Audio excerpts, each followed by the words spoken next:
of notes. Today we're going to be looking at energy flow in ecosystems. So you should have a piece of Cornell note paper in front of you, and you need to make sure you write your name, your period, and the date. Now we're going to fill out that top part. First, for topic and objective, which is at the top, you're going to write energy flow in ecosystems. So our topic and objective is energy flow in ecosystems. Next, we're going to look at what our essential question is. And for today, much like for most of our units, we have more than one essential question. And in today's notes, we actually have 3. Our first question is, what energy roles do organisms play in an ecosystem? You'll recall that in our last unit, we looked at the interactions between organisms. We didn't really talk about energy, specifically food, and that's what we're going to be discussing today.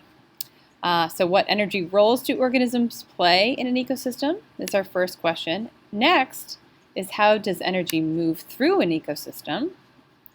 And our third essential question is, how much energy is available at each level in an energy pyramid?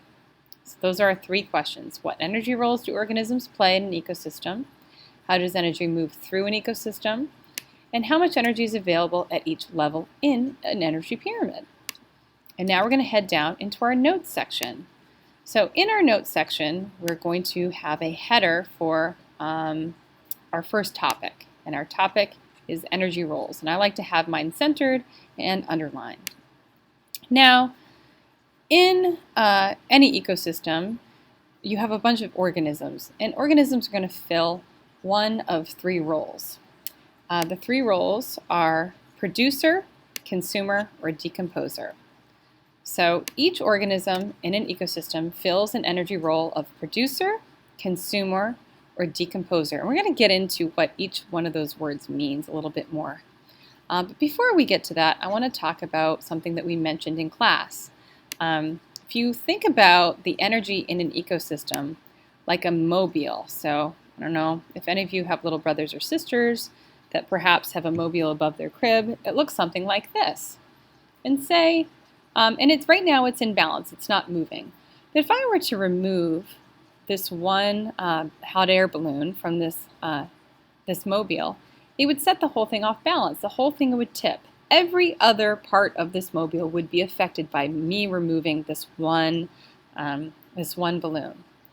Let's say if I didn't remove the balloon, but I just flicked it, or I flicked this cloud that's above here, that's going to cause all the other parts of the mobile to move, even things that are really far away from it. And that's just like the energy in ecosystem. Think about it like a mobile. If you affect one part, it's going to affect all the other parts. And if you affect one part, sometimes another part's going to be really, really dramatically affected, while the others might just be a little bit affected. But either way, they're all going to be impacted by anything that's done to any one part. And that's just like the energy in an ecosystem. Okay, now we're going to start to look at those energy roles that we talked about. The first energy role we're going to look at is that of a producer. So what is a producer? Well, a producer is any organism that can make its own food for energy. Okay, so producers are organisms that can make their own food for energy.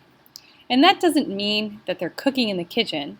That means they're actually using the chemicals around them, as well as perhaps sunlight, or sometimes other organisms use other chemicals to create energy.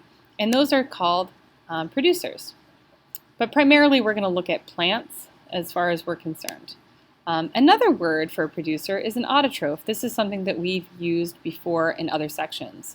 Autotrophs, again, auto meaning self, troph meaning feeding. They can create their own food for energy. Producers are going to include plants, algae, and some bacteria. And to give us a little reminder of what we mean when we talk about producers, because for the most part we're going to be talking about plants, I'm going to put a picture of a plant to remind us. Now, how do plants produce energy? Well, they do it in a process called photosynthesis. But first they need something before they can start to photosynthesize. And that main energy source that comes into an ecosystem is actually coming in the form of sunlight. Okay, so energy is going to enter an ecosystem in the form of sunlight. So I'm going to put a sun here to remind us of that. Okay, energy enters an ecosystem in the form of sunlight, and plants go through a process using sunlight, carbon dioxide, and water to create energy, and that process is called photosynthesis.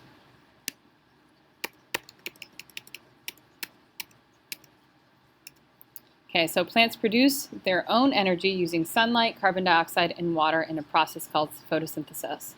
So again, these little starred items are under the heading of producers. Okay, and here's a little graphic to show you about photosynthesis. So sunlight comes in, the plant captures that sunlight, it also takes in carbon dioxide and takes in water, and it photosynthesizes and it lets off oxygen. And we're going to get into what photosynthesis is in later units. We're going to talk about it specifically, but this is what you need to know now, that plants can make their own food for energy and they are producers. Okay, so now we're going to move on to consumers. Okay, so what are consumers? Consumers are organisms that obtain their energy by feeding on other organisms. So any organism that feeds on other organisms for energy are consumers.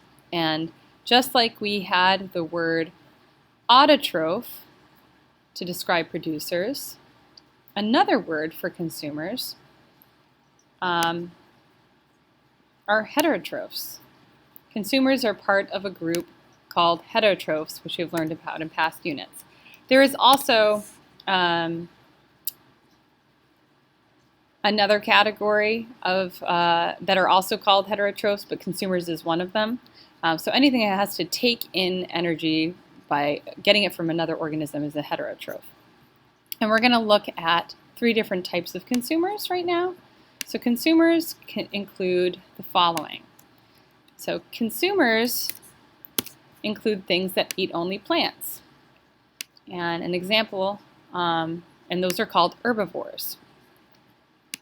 So herbivores are consumers that eat only plants. And examples of that are caterpillars and deer. So to remind us, I'm going to have plants underneath the title of herbivores. So herbivores eat only plants. And examples of that include caterpillars. So here we have a caterpillar and he's eating a plant. And another example is deer. And here we have a deer and it's about to eat the plants in that field. Okay, so herbivores are a type of consumer and they eat only plants. After herbivores, the next type of consumer eats only animals, only meat, and those are called carnivores. Okay, so carnivores are consumers that eat only animals. They're meat eaters. And to give us a visual of that, I have some meat here. I'm going to put into the picture. And examples of carnivores are lions and spiders. They eat only meat, only animals. And so here I have a lion. He's going to eat some meat. And I also have a spider. And notice that I put a cute picture of a spider because I'm terrified of spiders and I don't want a real one on your notes. So lions and spiders eat only meat, eat only animals, and so they are called carnivores. But then there are other organisms that eat meat and they eat plants. They eat both plants and animals, and those are called omnivores. Omnivores. Omnivores are consumers that eat both plants and animals, and examples of omnivores include crows, bears, and most humans. Now, I've talked about this before where I've heard people say, oh, I eat meat because I'm a carnivore. Well, you're eating other things too, so you're not a carnivore, you're an omnivore. And to give us a little reminder of what an omnivore is going to eat everything. It's going to eat both plants and animal products. And here we have a little black bear family, and we have some people to represent omnivores. Okay, omnivores are consumers that eat both plants and animals, and they include crows, bears, and humans. So here we have a bunch of different food. It includes meat, and includes vegetables and fruit. And bears are examples that would eat that, as well as people. Okay, next, moving out. We have one more. We have scavengers. So a scavenger is a consumer. Specifically, it's a consumer that feeds on the bodies of dead organisms. Okay, it feeds on the bodies of dead animals in particular. So it's a meat eater. It's eating animals, a carnivore, and it's only eating the dead animals. And an example you might have seen before is a vulture. I know around here we have quite a few turkey vultures, and you can see them feeding on carcasses and flying overhead waiting to find roadkill. So that takes care of our consumers. Once again, our consumers are the organisms that obtain their energy by feeding on other organisms, and they are part of a group called heterotrophs, and they include herbivores that eat only plants, carnivores that eat only animals, omnivores that eat both plants and animals, and scavengers that are carnivores that eat only dead organisms. Next, after consumers, we have things called decomposers. Decomposers are organisms that break down waste and dead organisms and return the raw materials to the ecosystem. And examples of those are bacteria and fungi. Okay, so organisms that break down waste and dead organisms and return those raw materials back to the ecosystem, like bacteria and fungi. So we discussed in class, if you have a compost pile at home and you look closely at the compost pile, you're probably going to have some bacteria, some fungi, you're probably going to have some earthworms in there, and they're decomposing that material and they're returning it back to the soil, returning the nutrients back to the soil. And that's why it's really great to put compost on your gardens, because it gives extra nutrients to those plants and helps them grow really well. And to remind us of what decomposers are, I'm going to have a little picture here. Consumers eat dead plants and animals and decompose them, reducing them to simpler forms of matter. So some primary examples are fungi and bacteria. And like consumers, decomposers are examples of heterotrophs. So they fall under the category of heterotrophs, just as consumers do. Why? Because they can't create their own energy like producers do. They have to take it in from other organisms.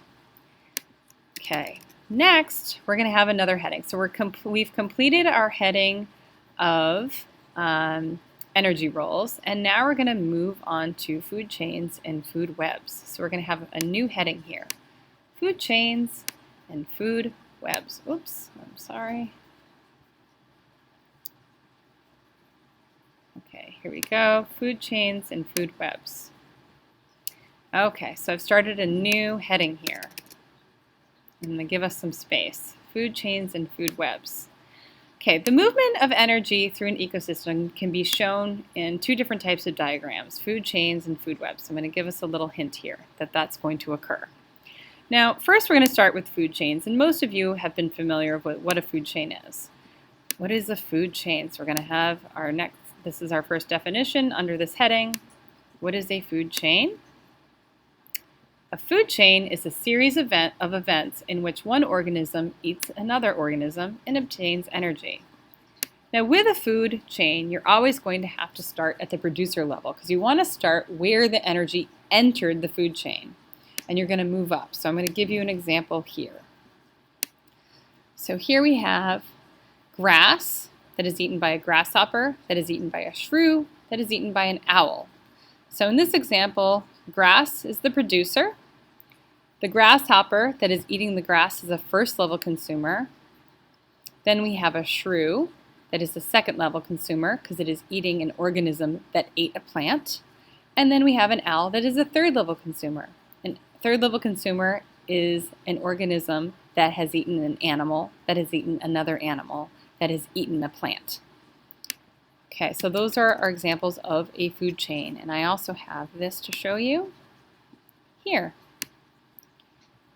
This is the same example, but we have pictures to go along with it. So energy is entering the ecosystem in the form of sunlight. The grass is producing energy using that sunlight. The grass is then eaten by the grasshopper, which is eaten by the shrew, which is eaten by the owl. Notice here they have, instead of first level consumer, they're using the word primary. Instead of second level consumer, they're using the word secondary. And instead of third level consumer, they're using the word tertiary. And that just means, it's a fancy way of saying third level. So that is an example of a food chain. But like we discussed in class, organisms just don't eat the same thing every day. So you can't always just go through the same food chain. Some days, a grasshopper might be eaten by a shrew, and sometimes a grasshopper might be eaten by a mouse, or sometimes the mouse is just going to eat grass. So you're going to have something that's a little bit more complex. You're going to have multiple food chains, and if you connect all those food chains together, you're going to end up with a food web. Oh, and I just wanted to put this here too, sorry. So the first organism in a food chain is the producer. The second organism is the first level consumer that eats the producer. The third organism is the second level consumer that eats the first level consumer. And the fourth organism is the third level consumer, which eats the second level consumer. Now, I understand that these are all this information seems really complicated. If I just read this right here, I would have a very hard time of understanding it. I like looking at a graph of some sort or some sort of diagram in order to help me understand this material.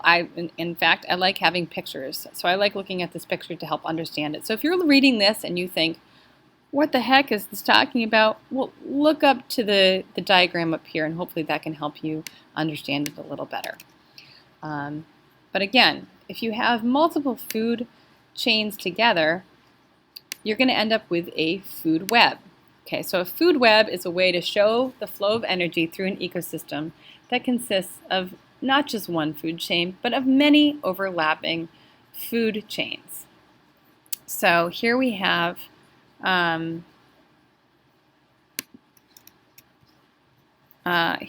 example here of a food web. So I'm going to make this a little bit bigger because it's hard to see.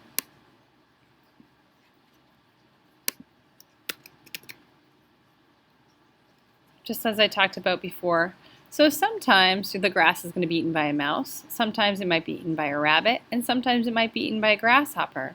The grasshopper might be eaten by an owl, or it could be eaten by, I think this is a rat. But as you can see, there's lines going all over the place because there's multiple food chains. One food chain would be from the grass to the grasshopper to the owl. Another food chain would be from the grass to the grasshopper to the rat to the owl, or from the grass to the mouse to the snake to the owl. Those are all different food chains, and when you put them all together, you have a food web. Now, you can have food webs that overlap too. So for example, in our book that talked about if a seagull eats a fish out of the sea, it's eating part of a food web that includes ocean organisms, but it also might eat a rat out of a landfill that's part of a land food web. And all together, those all end up connecting at some point too. And you can think of it as a global food web where all the food webs interconnect. So all the food webs interconnect in what can be thought of as a global food web. Okay.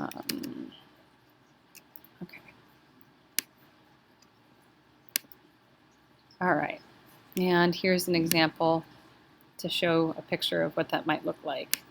So here we even have a bigger food web than we had before, showing how complex it really is, and all these different things eating all these different things at different times, and how they're all related. Okay, so that takes care of our food webs and food chains. And last thing I want to talk about is something called energy pyramids.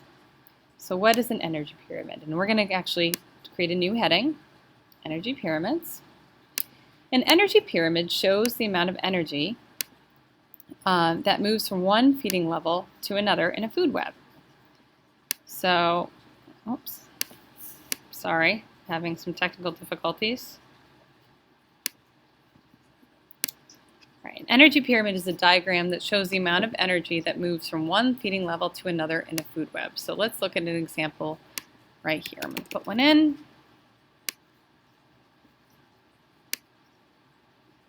Here's an example of an energy pyramid that looks specifically at the Arctic tundra.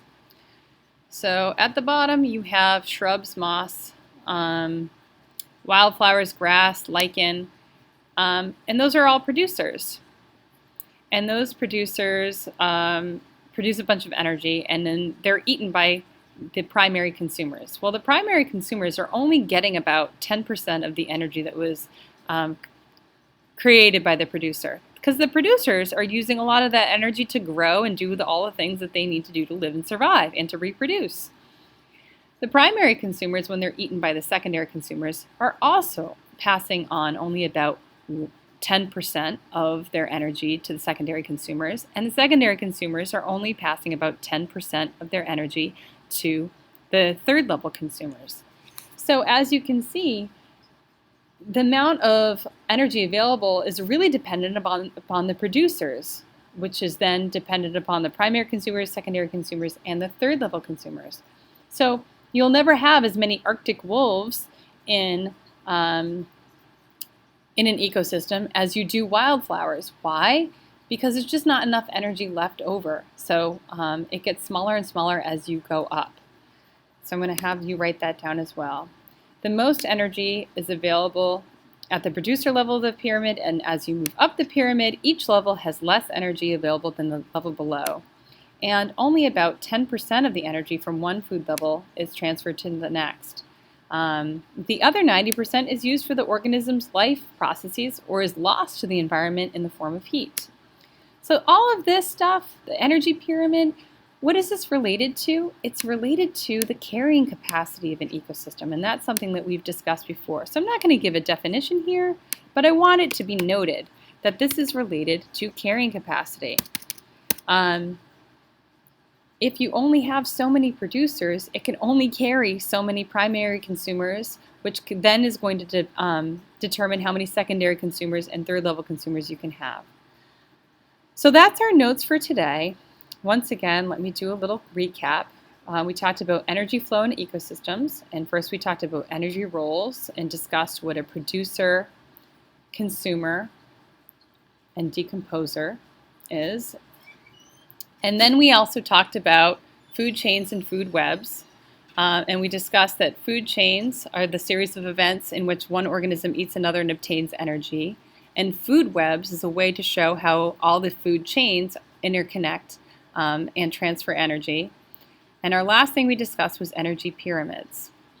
So please make sure that you utilize the summary section of your notes and you answer the 3 essential questions that were at the beginning.